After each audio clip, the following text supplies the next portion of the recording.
Detective Agency. It's me, F. Is Carlos Salceda, the Mexican consul, called? No, Sam. Well, he will.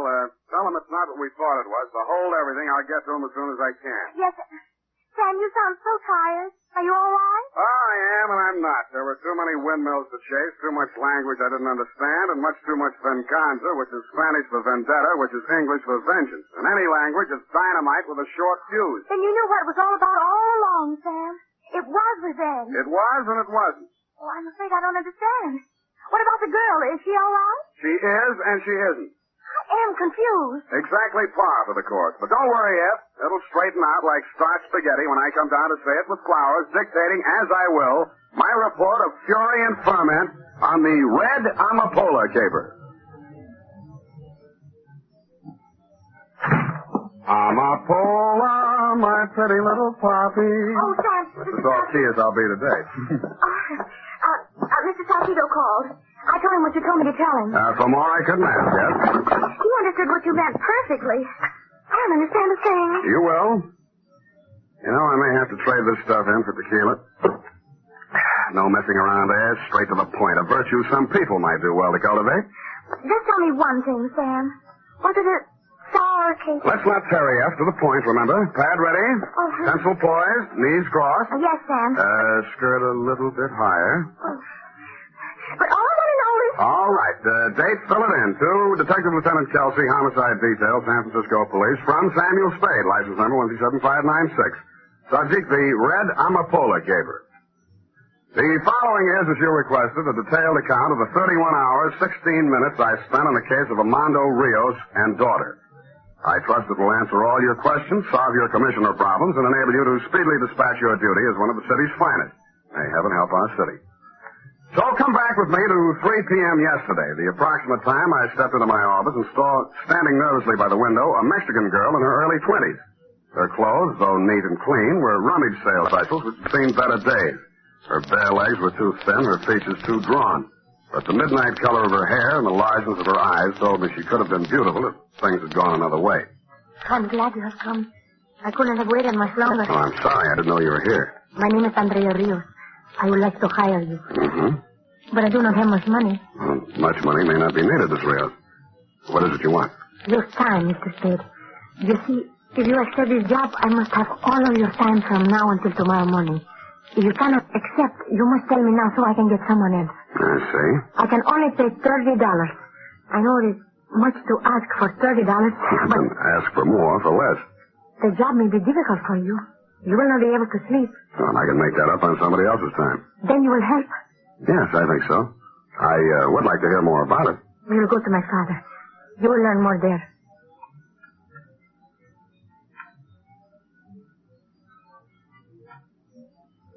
She led me to the nearest streetcar, headed for south of the slot, and paid the fare. 20 minutes later, we were walking through the San Francisco that's left over, where the liquor is cheap and one cigarette is property. The sounds of a jazzed-up Spanish song caught my ear, and the beer signs turned to cerveza.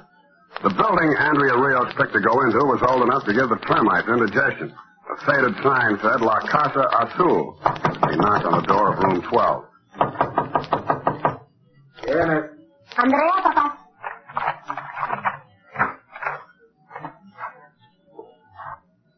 The weather-beaten face that stood in the doorway figured to be 60, but the age should have come from concern. He wore a black sweatshirt, pants to match, and a dirty white sailor's cap.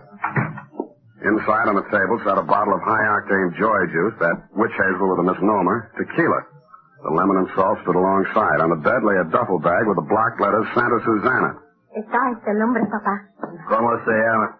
Señor Spade, el detectivo. My father speaks no English. I see. ¿Tienes confianza en él? ¿Es honrado? He asks if you are an honest man. It's a question no man can answer with complete honesty. ¿Qué le has dicho, André? ¿Qué sabe? Nada, papá. Siéntese, hombre. ¿Un traguito? My father says to sit down and have a drink. Tell father I will, but I'd enjoy it more if I knew why I was hired. Yes, of course. To spend the night here, Mr. Spade, with my father. To keep an eye on him all the time. Protection? No. Well, there must be more to it. We want you to be able to testify to my father's whereabouts this night, if it should become necessary. Mm-hmm. What's going to happen this night? Something. And you want your father in the clear? Yes. Well, that sounds fair enough. That's all there is. I'll have that drink now. There'll be enough to last.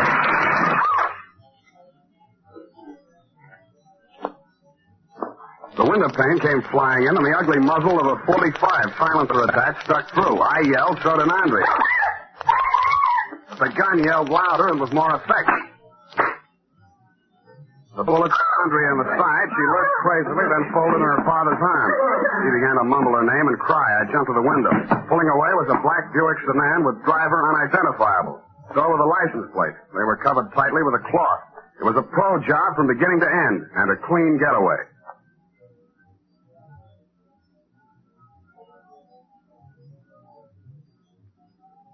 Well, Andrea was still alive, but not by much.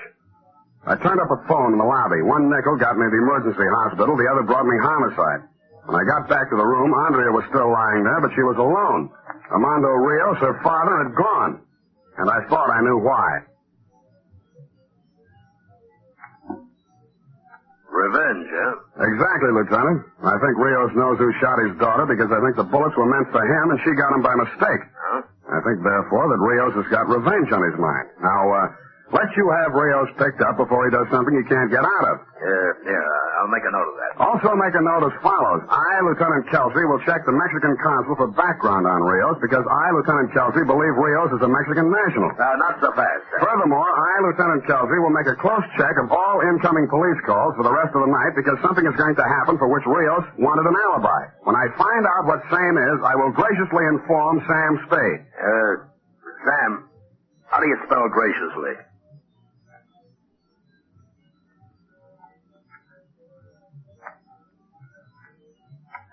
I went to the offices of several Mexican-language newspapers, told them the story, and asked them to give a place of prominence to the fact that Andrea was alive, asking Armando Rios to go directly to the nearest police station and wait until contacted. I then went to the Maritime Service and queried about the Santa Susana. I was told it was a sport fishing vessel owned by its captain, J. Mortigan, with office in the Ocean Building on the Embarcadero. The nameplate on the titian-haired secretary's desk said Janice Odell. Yes? Could I help you, please? I think so. This the office of the Santa Susana? Oh, you're planning a fishing trip. Well, then you've come to the right place.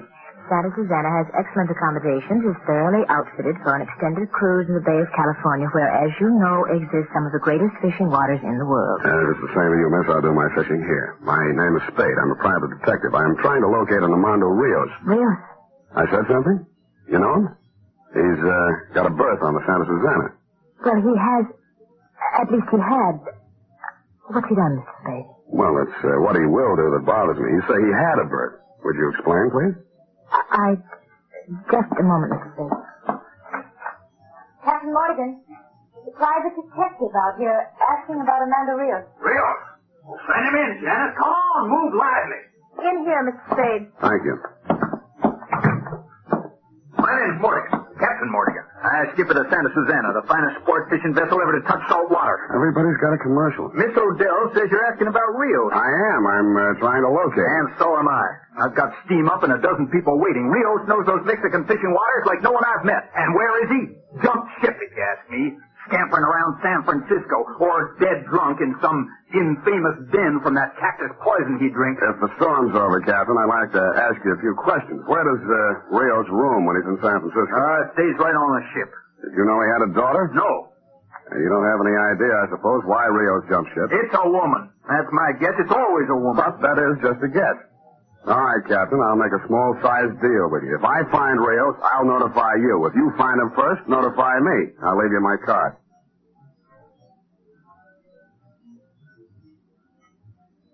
Mortigan agreed, and I left, pausing only long enough in the front office to give Janice Odell my phone number in case she saw Rios. She gave me her phone number, and it was a fair exchange. 20 minutes later, Lieutenant, I was meeting with Carlos Salcido of the Mexican consul's office. A wire he had sent to Mexico City had brought results. So, Mr. Spade, you have not yet found Armando Rios, but are still desirous of preventing him from consummating his revenge. I fear perhaps you are too late. What information have you got, Mr. Salcido? First, Armando Rios was arrested in the Mexican state of Sinaloa for the growing of the Red Anapola. You are aware of what that is? Amapola means poppy from the song of the same name. Exactly. The red poppy grown for the production of narcotics. The arrest occurred on August 19th, 1946. Rios served 3 years in the penitentiary as a result, convicted mainly on the testimony of an Ernesto Sabado, who Rios claimed, as you say, framed him. Now, look at this. An inquiry from the Office of the District Attorney of Marin County, California, requesting information about a Mexican national whose dead body was discovered 2 hours ago, washed ashore at Point Bonito. A Mexican national whose name is... Ernesto Sabado. Yeah. And you think perhaps Rios killed Sabado? A distinct possibility, Mr. Spade, since he had motive. Well, that's exactly why I don't think he did it. Rios knew Zapata was going to be killed sometime tonight. That's the reason Andrea hired me, so her father's whereabouts could be accounted for and so he could not be accused. No, Mr. Salcedo, I don't think Rios killed Zapata. Well, I hope you are right, for his sake and for his daughter's, who we both hope will get well. The one who killed Zapata was probably the same one who drives a black Buick sedan who took those pot shots at Rios and caught Andrea instead. The same one who Rios has now got a vendetta against. Ah, venganza. However you say it, it's a sucker's play, but how do you stop him if you can't find him? Thank you, Mr. Salcedo. I must admit, Mr. Spade, I do not fully understand your concern over Rios. As a matter of fact, I'm not sure of it myself, but he got a rotten shuffle. I got a nice pay, so I might as well work for it. Besides, well, I'll let you know what develops. The next 4 hours, dear Lieutenant, were spent in questioning the following. A, 2 members of the crew of the Santa Susana. B, assorted residents of La Casa Azul. C, Inspector Gruber of the Marin County DA's office assigned to the Zabato case. Some total of information garnered concerning the whereabouts of Armando Rios and or the identity of the gunman he was after, 0. I was tired, I was depressed, I had a headache. 5 minutes to 11, a coin of mine dropped into a payphone in a booth by a gas station closed for the night. My intention was to find out if you had turned up anything and to ask how Andrea was, but you never got to hear my honeyed voice. Hang it up, Spade. It was a voice that wasn't familiar. The 45 with silencer affixed, however, was. It didn't take me long to start perspiring. Leave the nickel, Spade. You won't need it. Good evening. I've been wondering about you. I'll bet you have. You're sort of a novelty, you know, the only myopic gunman I've ever met. What's that mean? You're nearsighted. You got the wrong person back at La Casa Azul. Boss will have to send you out again for Rios. I don't like you, Spade. I don't know you, but I don't like you anyway.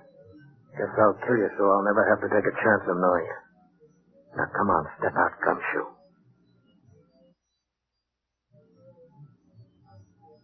He urged me out of the phone booth, up the street a few paces to the head of an alley with a blind end. There he parked himself in a fire plug. I wished him all sorts of bad luck, and he told me to start walking into the alley. Mine was small choice. But as I moved away from the gunful toward the alley's end, my eyes searched for means of escape. All right, Spade. That's far enough. Now I'm going to pick your eyes out. Turn around. I stood frozen for a moment, then spun and looked. The gunful had pitched onto the sidewalk, but the 45 was still in his hand. I moved up to him slowly with a maximum of caution and took a closer look. He was as dead as he could get. A knife in his back had done the job. That's when I looked up the street and saw a figure in fast retreat. It wore a black sweatshirt, pants to match, and a dirty white sailor cap. It looked very much like the venganza of Armando Rios was accomplished.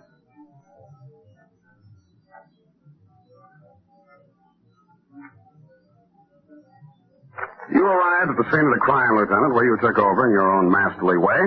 By the adroit maneuver of looking into the dead man's wallet, you uncovered the fact that he was a Los Angeles import named Max Rapper. You then examined the knife in his back and discovered, as I had previously, the initials AR, for Armando Rios, cut into the handle. That, plus the fact that I and other witness had seen Armando Rios flee the scene, made it open and shut. Rios was now wanted for murder. When we got to your office, a message had been received by Sergeant Polehouse from Dr. Pennington of General Hospital. It said, 1, Andrea Rios was going to live. 2, she wanted to see Sam Spade. Was it all right? You had no objection, but I had a problem. What to say to her? Could I say it was nice she was going to get well, and, oh, by the way, your father just killed Max Rapper, and the state will do likewise to him, or what? My mind still hadn't lit on anything it liked when Pennington walked me down the hospital corridor toward her room. She's a lucky girl, Mr. Spade. Could have gone the other way. Yeah, would have been unlucky. I'll wait outside. Don't stay too long. The jet black of her hair gave contrast to the whiteness of the room. Her face had lost much of its color, but none of the anxiety had gone out of her eyes. We talked chit-chat for a while. It was easy to see she had a question she wanted to ask, but had trouble getting it out. Finally, it came. Mr. Spade, have you heard... is there any news of the death of a man called Ernesto Savaro? Yes, the police found his body washed ashore some hours ago. My father is not killing him. No, he's clear on that. I can testify. Oh, that is what I was worrying about. Now, Mr. Spade, I can tell you what you do not know about my father and Ernesto Savaro. I already know. Carlos Salcedo, the Mexican consul, told me. The Red Anapola? Yeah. Oh, it was an unfortunate affair for a great many people, Mr. Spade. Buyers from the United States came to Sinaloa. With money, the peasants were lured into growing the poppy. Mm-hmm. Many knew no better. Many did not know what it was for. They knew simply to grow the red flower brought more money than to grow food. When the police came, they suffered. The buyers were nowhere to be found. Anyway, it's all right now. My father did not kill Ernesto Savaro.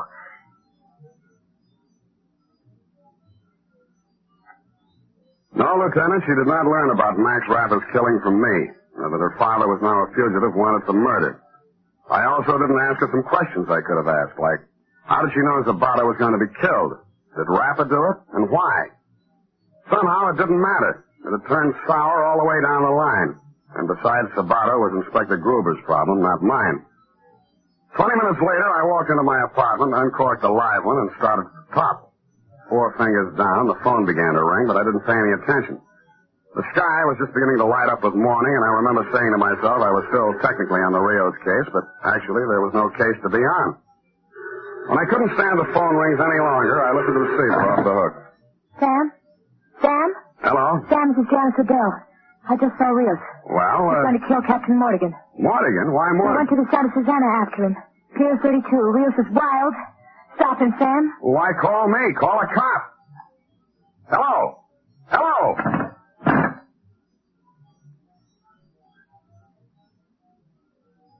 12 minutes later, I was moving through the early fog of the waterfront looking for the Santa Susana. Black letters on a bobbing white bow led me to it, but no signs of life came from aboard ship. A quick tour had me believing it was deserted and that either Rios had caught up with Morgan someplace else, for what reason I didn't know but could guess, or that Janice had given me wrong information. Moments later, however, in the boiler room, it was clear she hadn't. The furnace was open, coals were spread on the floor, and so was a dead Captain Morgan. Slouched in a chair with his eyes closed and a daze was a worn-out Armando Rios. He should have been. He'd had a busy night. Rios? Se murió. Wake up, Rios. Se murió. El capitán se murió, señor Spade. In any language, he's dead, if that's what you mean. You couldn't be any clearer. Es él. Es el hombre. Es su culpa que Andrea fue enterrado. Ahora está muerto. Y no he obtenido la venganza. Venganza. Too much venganza. You fixed it fine. Andrea's going to feel swell about it. Oh, what's the use? Come on, Rios. Hello? Hello, who's down there? Kelsey? You, Sam. What are you doing here? Got a call from a girl named Belle or something. Odell. Oh, yeah. Is this Rios? Well, what have you got to say for yourself? You ready to sign a statement? He doesn't understand you, Kelsey. Oh, dummying up, huh? He doesn't speak English. Well, he won't get off that easily. We'll sweat it out of him. No lo hice. No lo maté al capitán. Yeah? That's what they all say. Wow. Look at this. He's carrying a gun. Gun? Why would he use a knife if he had a gun? Don't ask me. I don't speak Spanish. Now, what's all this coal doing on the floor? It's messy. Looks bad in photographs. Yeah, well, wait a minute. Lieutenant, you've done it again. I picked up a lump of the coal. There was a small hole bored into the center. Examination of others revealed the same thing. Curious, you'd say? Not so when you start thinking about 1, the Red Anapola, 2, the fact that Zabato's killing still remain unexplained, and 3, and bingo, narcotics smuggling. A phone book gave me an address on Jackson, and a rap on a door got me a quick reply. Oh, Sam. Mm-hmm. Good morning, Janice. I didn't wake you up, did I? Well? If so, you must sleep in your clothes, and that suitcase on the bed must make it kind of cramped. What are you doing here, Sam? Heavy, all packed. Just going on a little vacation for a few days. Where to? Well, About a plane ticket on the dresser? Las Vegas. Hot there this time of the year. Of course, it's hot here, too, for some of us. What do you want? I want you to open your suitcase. I won't do it. Then I will. Sam, don't do it. Well, what's this, Janice? No, I've already guessed. How much worth? Zabato was killed by Rapper on Captain Mortigan's orders because he knew this was coming in on the Santa Susana and probably wanted a cut to keep his mouth shut. Rapper and Mortigan got theirs, not by Rios, but by you. So you could fall heir to this.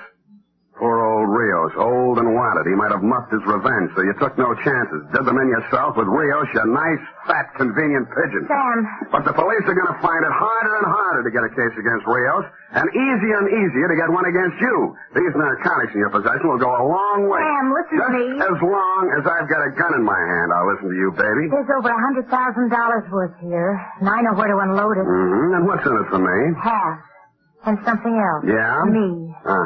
That would seem to be worth considering, wouldn't it? Sam, a chance to make something out of yourself and not grub around for a few lousy bucks all your life. Turn me over to the cops? Not just any old cop, Janice. I want something befitting your character. I'm going to turn you over to Lieutenant Kelsey. And that, Lieutenant, brings you up to date. Period. End of report. That awful girl. We'll talk about it later, F. But... Later. Go type it up.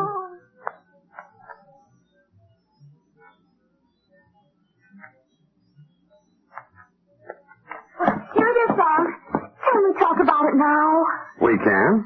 How could that girl have thought for one single moment she could turn a man like you into her accomplice? Very poor judgment. To sell dope yet? Yes. Do I look the type? I should say not. You're upstanding and clean cut. Well, thank you. Maybe she was nearsighted, too. Anyway, I'm glad it's over and it had a happy ending. Well, I'm glad if you're glad. Now, rush that over to Kelsey so he can look good in the eyes of the commissioner, then phone Mr. Salcedo and tell him the lieutenant's got all the facts. And one thing more. Yes, sir? Have the florist send a bouquet of flowers to Andrea at the hospital. Oh, Sam, that's very nice of you. Think so? One thing still more. Close your eyes and have the florist send a bouquet of flowers to you, too. Easy, Ed. How do you know it's not coming out of your salary? That's true, too. Good night, Sam. Good night, sweetheart.